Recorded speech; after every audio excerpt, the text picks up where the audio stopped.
Buongiorno a tutti, io mi presento, sono Mirko Svaldi, faccio la quinta informatica da C e vi presento adesso il mio progetto di maturità. Siccome non abbiamo una tecnologia molto avanzata per cambiare slide, schioccherò le dita. Allora ho deciso di suddividere la nostra presentazione in 6 parti.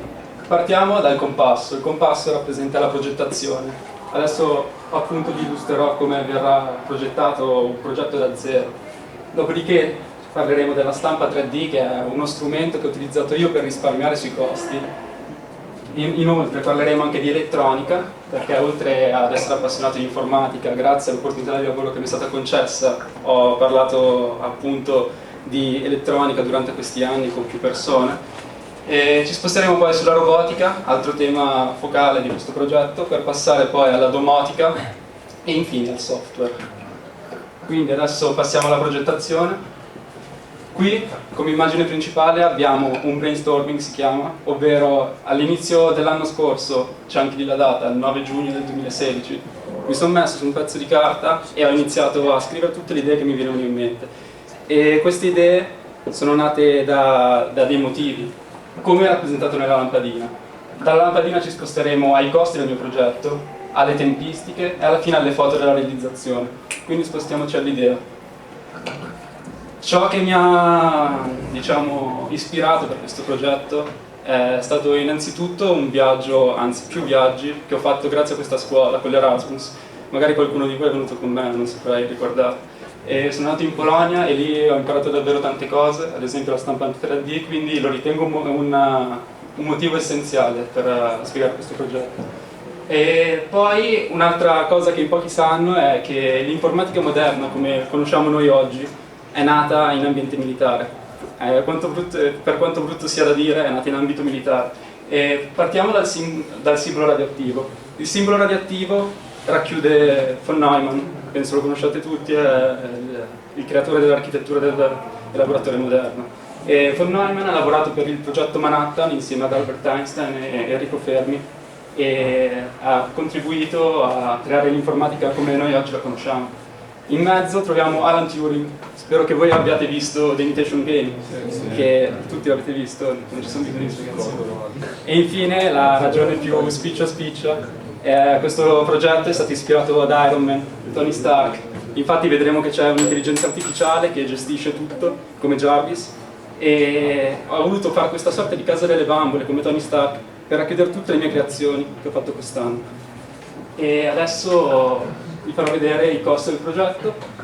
È all'incirca 300 euro, però 300 euro sono stati smaltiti all'interno di 3 anni.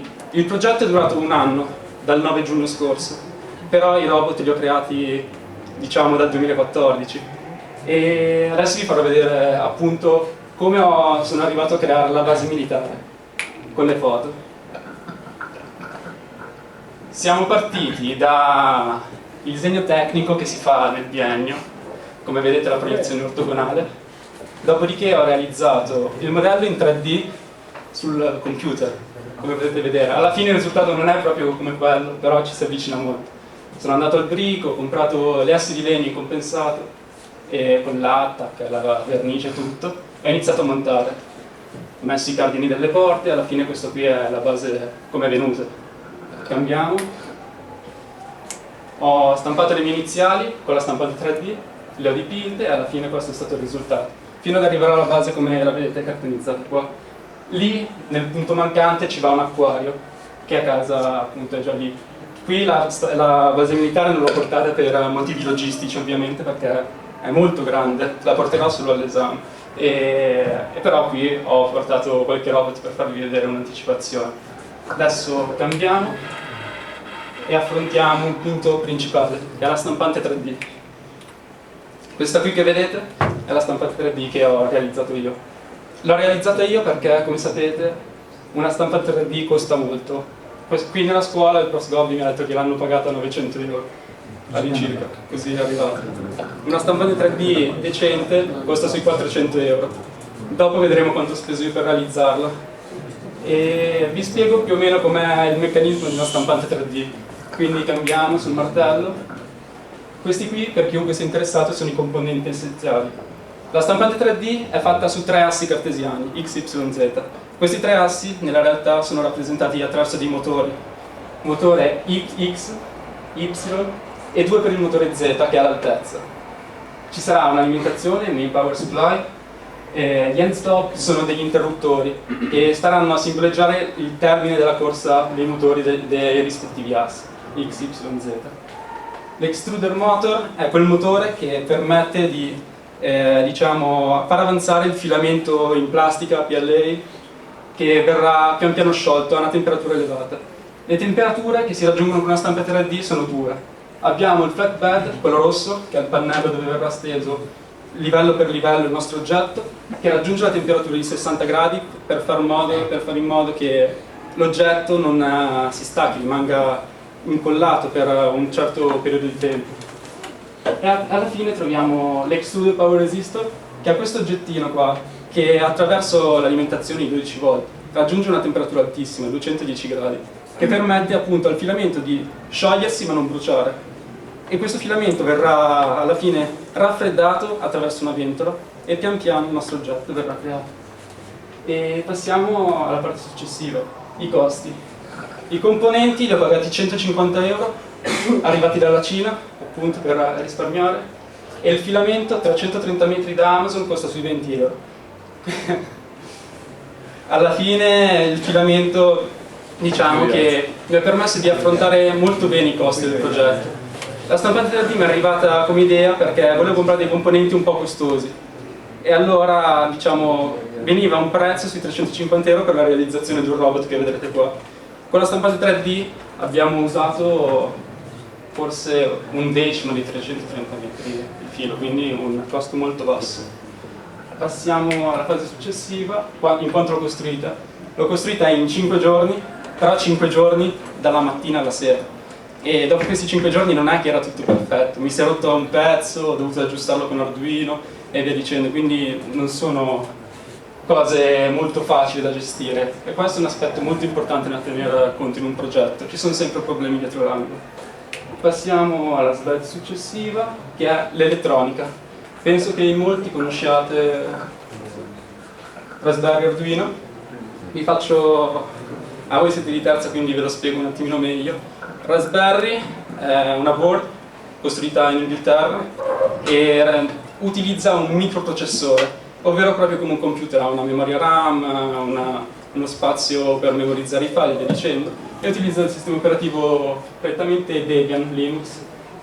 E questa qui è la parte che più software del nostro progetto, perché la prossima slide farà vedere Arduino. Arduino è fatto in Italia. È una board pure questa, però al posto di usare un microprocessore usa un microcontrollore. La differenza tra un microprocessore e un microcontrollore è che il microprocessore, essendo più potente, non può contenere dentro di sé la memoria RAM e tutti gli altri componenti che nel microcontrollore sono tenuti all'interno a scapito della velocità di calcolo. Però questa parte di Arduino è molto più focalizzata sull'hardware, come le luci, i motori e via dicendo, adesso vedrete. Questo qui invece è lo schema elettrico che c'è dentro la base militare. Troviamo un'alimentazione da muro che passerà un convertitore di tensione da 220 volt a 12 volt. Questa tensione alimenterà sia Raspberry che Arduino, mentre Arduino gestirà prettamente i servomotori fondamentali per la domotica. Raspberry sfrutterà un'architettura LAMP che dopo nella parte software vi spiegherò un attimino meglio, che in pochi la conoscono, però diciamo che è una tra le architetture più utilizzate nel mondo informatico. Passiamo alla prossima. I robot, noi robot, proprio come il film, scrittura come Mr. Robot, spero che qualcuno di voi l'abbia visto, vedo degli ok. Questi qui sono i 4 robot, partiamo dal primo, il primo che ho costruito nel 2014. È un rover, come quelli che vedete fare alla NASA, però molto più giocattolo. E io l'ho arricchito molto, come vedete i componenti sono aggiuntivi. Per farlo servono, quello che ho fatto io ho usato un Arduino Mega, che che è una versione di Arduino un po' più potente, è dotata di più pin, 4 DC motor, una Motor Shield L298N, un LCD per funzioni di debugging, perché all'inizio dovevo vedere cosa stesse facendo realmente il robot, un ultrasonic sensor che permetterà di vedere se ci sono ostacoli davanti a noi, e delle fotoresistenze che erano utili per quando facevo robotica, le gare, per seguire la linea. Non è una cosa banale il seguilinea, perché nel mondo reale ci sono persone che stanno facendo una fortuna sulla guida automatica. Per nominare Elon Musk con la Tesla, lui sta facendo una fortuna su queste cose. Dopo vi farò vedere un video che vi farà vedere una prova di rescue, ovvero seguilinea, che ho fatto qui nella scuola insieme a una scuola polacca. Passiamo alla parte software. La parte software è molto complessa da dire. Io preferisco nettamente programmare ad oggetti, ora come ora, e per spiegarvela ho rappresentato qui, iconizzati, gli oggetti che ho creato. Per la classe Rover ho fatto 4 oggetti motore, che saranno appunto le 4 ruote. E troviamo anche la classe Vista, che è il nostro occhio, che rappresenterà l'ultrasonic sensor, che include dentro di sé 2 servomotori che permetteranno alla testina di girarsi. Dopodiché abbiamo la classe Light Sensor per vedere la luminosità, ed infine la classe Pinza per prendere l'oggetto, sempre nelle nazionali di robotica, dove siamo riusciti più volte a prenderlo. Passiamo al finanziamento. Questa azienda qua, ABE, Advanced Broadcasting Electronics, mi ha regalato questo rover dopo un'esperienza lavorativa che ho fatto in questa scuola.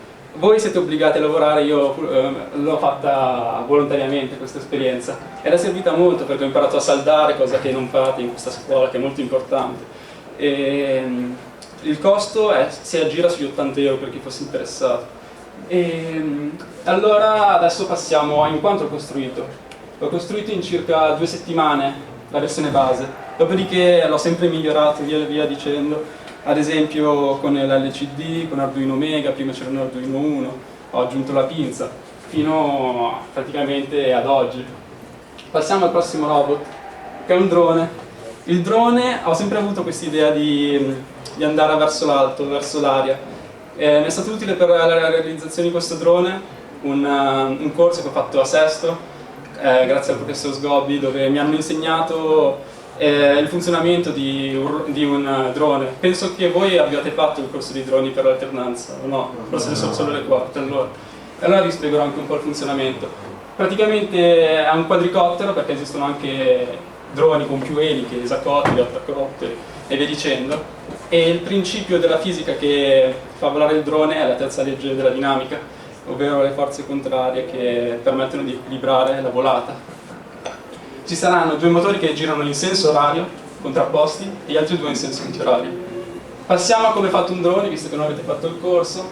Gli elementi fondamentali sono 4 motori brushless, l'ESC, che è un Electronic Stick Control per regolare la tensione che arriva dalla Flight Controller, che è come un Arduino però più potente, con sensori abbastanza avanzati per la latitudine, la longitudine e tutte queste cose riguardanti all'aria. Poi abbiamo una Power Distributor Board che viene saldata con l'alimentazione e distribuirà la tensione ad ogni singolo motore. E abbiamo il Controller Receiver che riceverà i segnali dal nostro telecomando.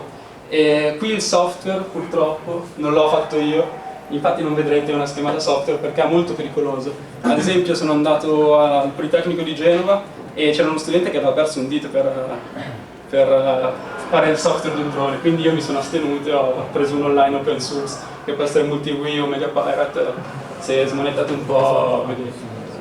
La stampa 3D. La stampa 3D, ciò che mancava al mio drone erano i piedini d'appoggio. Allora con la stampa 3D, al posto di comprarli, che erano molto costosi, ho utilizzato 10.04 metri di filo e la stampa è durata 5 ore e 40 minuti. E alla fine, come avete visto nella figura iniziale, il risultato è stato, diciamo, ottimale per ammortizzare l'atterraggio, aiutare l'elevazione del drone in aria. Passiamo al prossimo robot.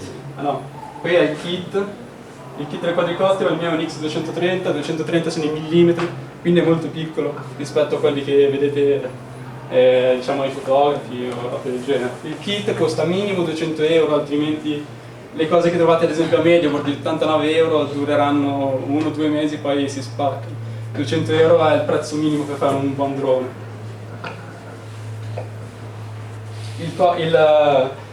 Il tempo per farlo è stato di una settimana, molto veloce perché ci sono tutte le guide online e non vi potete sbagliare.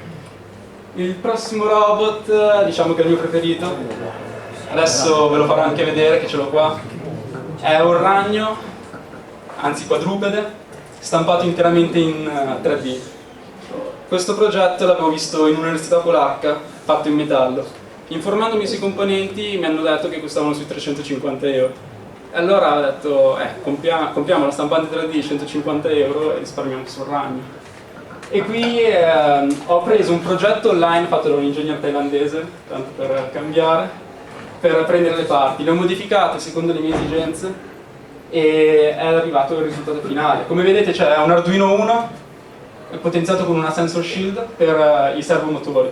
Ci sono 3 servomotori per gamba, che vi spiegherò con la programmazione come vengono gestiti. La batteria all'interno, che è una LiPo battery, e quella tesserina lì piccola verde che vedete serve per modificare la tensione della batteria, che è 12 volt, a 5 volt la tensione di Arduino regolare, e in più garantisce anche 3 ampere per il consumo dei motori, che è molto elevato. Senza quel tesserino là il ragno non andrebbe, perché i 3 ampere sono molto fondamentali per il consumo. Passiamo alla costruzione. Instructables, spero che lo conosciate, è un sito per i maker come me, ovvero le persone che creano questo genere di cose. È da lì che ho preso il progetto e l'ho modificato. Lì è la struttura, lo scheletro alla fine della stampa, e questa qui è il mio disegnino che ho fatto alla lavagna per la programmazione, perché per questo tipo di robot esiste una sezione universitaria chiamata Cinematica dei Robot, che è molto complicato, utilizza delle matrici per far muovere questi robot. Io, non avendo conoscenze e tempo per impararle, ho calcolato la trigonometria di ogni singolo motore, come vedete nella lavagna. La stampa è stata molto lunga, infatti l'ho spezzata in 3 giorni, è durata 23 ore e 55 minuti, e il filamento 35 metri e mezzo circa. Sì. E questa qui invece è la programmazione. Avevo trovato il software online fatto da questo ingegnere thailandese, però mi sembrava riduttivo per uno che studia informatica come me copiare. E allora l'ho programmato ad oggetti, al contrario di questo ingegnere che l'ha fatto in modo procedurale. E allora ho immaginato un po' il robot così. Aspettate che ve lo prendo, mi tieni sotto il microfono.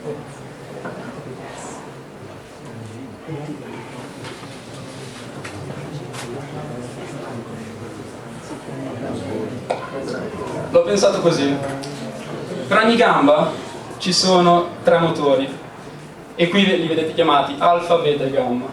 In inglese li abbiamo un po' storpiati: hip, anca, coxa, che è proprio l'osso principale, questo qui di mezzo che vedete, e anche la caviglia. E ho creato innanzitutto la classe node, ovvero il motore. Dalla classe node, usando 3 node, ho ricavato la classe leg, proprio per la gamba. Dalla classe leg, 4 classi leg hanno fatto lo spider, proprio come illustrato nella piramide. Passiamo avanti. Qui c'è il costo, che non è elevatissimo. Arduino 1 costa sui 10 euro, batteria LiPo 12, 10 switching 5 euro, sensore Bluetooth 5, e 12 servomotor. Questo qui è stato un costo abbastanza tosto, perché non sempre si trovano a 3 euro l'uno, 36 euro. E adesso qui ci fermiamo. Il tempo è stato all'incirca 2 mesi, non costanti perché per la scuola non ho avuto molto tempo. E vi farò vedere adesso una dimostrazione del robot. Mi tieni un secondo il microfono?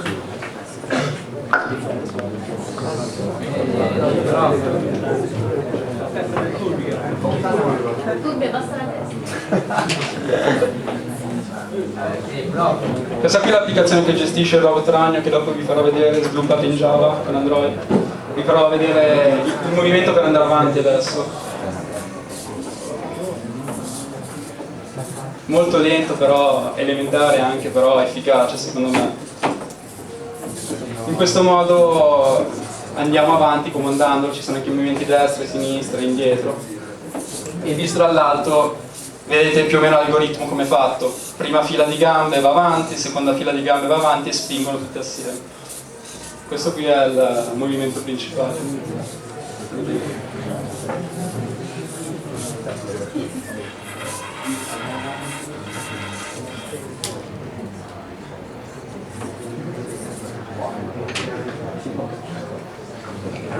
Passiamo ad altro robot, visto che abbiamo un po' poco tempo. Il sottomarino non è ancora finito, lo sto facendo adesso, anzi se vuoi passarmela dentro lo schermo. L'ho fatto un po' in modo rudimentale, come vedremo nei componenti. Cambia slide. Questo qui è il sottomarino. Ho utilizzato una bottiglia di estate per pressurizzarlo bene, perché avendo paura dell'acqua e bruciare un Arduino Nano e il sensore Bluetooth scocciavo un po'. Ho preso dei motori molto piccoli, nanomotor, e ho stampato le eliche. Questo qui è tutto stampato in 3D, come vediamo nella prossima slide. La stampa è durata 5 ore e 22 minuti, i metri invece sono circa 6 per realizzarlo, quindi vedete che i metri non sono molto importanti, avendo la disponibilità di 330 metri. Questa qui invece è la progettazione. Ho realizzato forse la programmazione più banale che abbia fatto tra i tre robot. Ho realizzato solo la classe motore, propeller in inglese, elica. E elica, ci sono 3 eliche, left, center, right. Mi sono ispirato a un giocattolo per realizzarlo. Vedendo questo giocattolo aveva right e left motor inclinati di 30 gradi. Avendo questa inclinazione, all'azione dei 2 motori, la densità sarà a pelo con l'acqua. All'azionamento verrà un movimento verso il basso. Per tornare su basterà spegnere i motori e galleggerà, come consueto che sia. E il motore centrale serve solo per farlo andare avanti. Andiamo avanti. Questo qui è il costo, 3 motori 15 euro, Arduino Nano 8, sensore Bluetooth e l'ATEA già lo sapete. Il costo è di un mese, il tempo è di un mese, ho iniziato a metà maggio, lo sto finendo adesso e lo finirò in tempo per la maturità, diciamo. Passiamo avanti e abbiamo finito la parte di robotica. Questa qui è la domotica. Come è organizzato tutto dentro la casa dei robot? In alto troviamo il drone. Il drone verrà azionato da una piattaforma che ho realizzato io, vedremo dopo. L'acquario conterrà il sottomarino e dentro gli altri 2 spazi troveremo il rover e lo spider azionati da una porta con questi ingranaggi. La porta è realizzata così. Ho preso questo ingranaggio qua, utilizzato per i cestini automatici, ho visto, e l'ho copiato, e attraverso una graffetta e il motore, e dopo vi farò vedere anche il video se c'è tempo, andremo ad aprire le nostre porte anche a chiudere. La piattaforma è stata molto più complicata e l'ho progettata interamente io perché non trovavo qualcosa che si potesse nascondere e dasse una spinta verso l'alto efficace. Mi sono ispirato ai pistoni dei motori, penso che li conosciate. E attraverso un servomotor, mi passi quello che c'è dentro. Attraverso un servomotor andremo ad azionare il pistone. Qui c'è un prototipo, il primo che ho fatto. Ho realizzato i gradi stampati in 3D. Questo qui sarà il nostro pistone, il motore sarà qua, attaccato. All'azionamento andrà in alto. Questo qui è stampato in 3D, se volete farvelo passare, passatelo pure, giusto per curiosità. Andiamo avanti, questo qui alla fine è il risultato finale. E passiamo al software, la parte finale, diciamo che siamo nei tempi. Ho realizzato un'applicazione server e un'applicazione mobile. E prettamente sono 3 le applicazioni. Quella server in alto che dopo approfondiremo. Telegram mi è stato suggerito da un ingegnere che lavora nel campo della domotica per ricevere messaggi e notifiche costanti dalla base militare.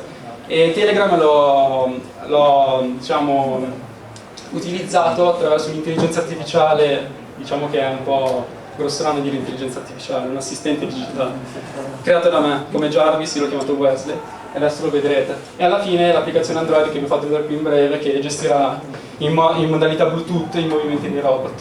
Passiamo al server.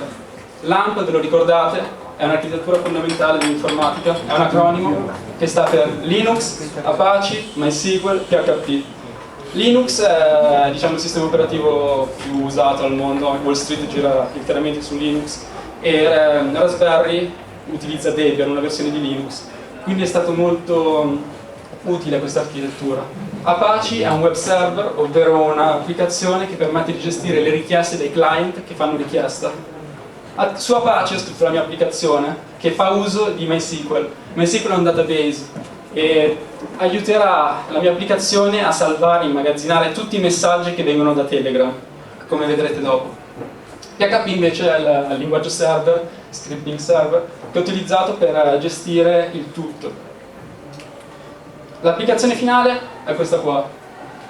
Qui, di seguito, non sono solo linguaggi di programmazione, bensì tecnologie che sono tutte racchiuse qua dentro. Ve la commento in breve. Lì ci sono gli interruttori utilizzati dal generale per azionare i robot, per aprire le porte e via dicendo. Rosso vuol dire che il robot è fuori, invece verde che è disponibile. Il cervello rappresenta l'intelligenza artificiale Wesley che gestirà la mediazione con Telegram. Qui abbiamo una chat di gruppo dove le nuvolette rappresentano il colore del robot, quindi ogni soldato avrà il proprio robot e comunicherà col generale. E per fare questo ho utilizzato una tecnologia molto famosa che è Ajax. Ajax permette una richiesta continua su una piccola parte di applicazione web al server per vedere in costante aggiornamento se è arrivato qualche messaggio. Da qui si potrà anche inoltre rispondere ai soldati attraverso la chat. E inoltre anche è possibile una funzione di crittografia per crittografare i messaggi, essendo una base militare, giustamente. E allora passiamo adesso a Telegram. Questa qui è l'intelligenza artificiale Wesley, che è stata programmata in Python, che è il mio linguaggio di programmazione preferito, su Raspberry. Su Raspberry verrà gestita questa sorta di assistente che medierà tra noi e l'applicazione web di gestione della domotica. Wesley è un bot di Telegram, molti lo conoscete, penso. È programmabile in PHP, Python, potete programmarlo in qualsiasi modo che vogliate. E utilizzerà un'impostazione di tag per ogni robot per distinguerli e racchiuderli in più chat. Questo qui è lo screen dell'applicazione.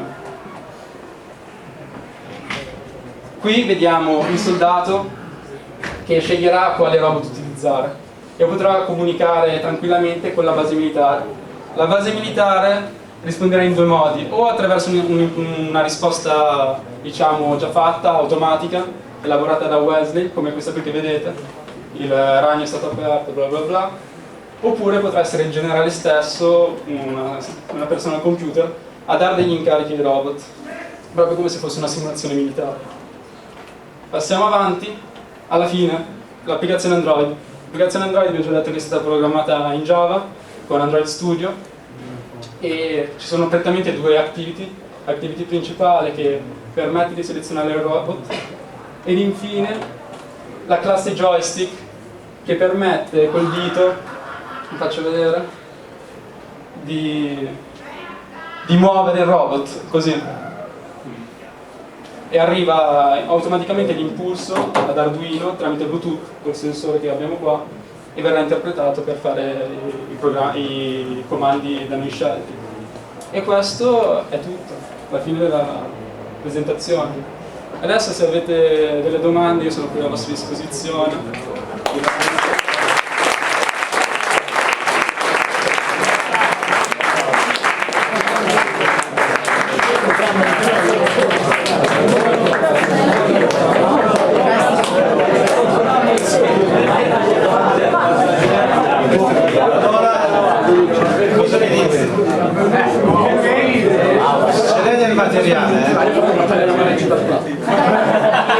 Se non dividiamo i 10 vengono 10 tesine, insomma, più o meno, anche di più. Allora, se avete delle domande, penso che valga la pena approfittare di questo momento, anche perché tra pochi minuti suonerà e ci sarà il caos. Quindi affrettatevi. Nessuno? Vi faccio dei video. Va bene, passiamo ai video.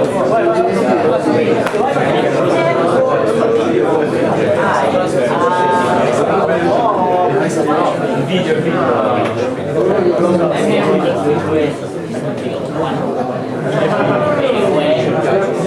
un occhio ai video un attimo velocemente. Questa qui è stata una prova di soccorso che ho fatto con i ragazzi della Polonia, che modestamente abbiamo anche vinto. E qui c'è il video velocizzato della prova di soccorso, con appunto il rover. Seguendo la linea, attraverso gli algoritmi che ho scritto, abbiamo vinto questa prova, che ha tempo, e adesso vedrete che il percorso lo farà in maniera corretta.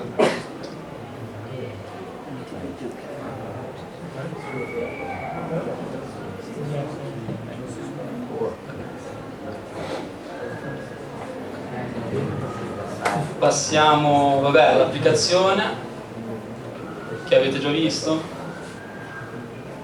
Questo qui è con il rover, vi ho fatto vedere con il RAM. Qui si sceglie il dispositivo Bluetooth connesso e col joystick si andranno ad impostare i movimenti come vogliamo.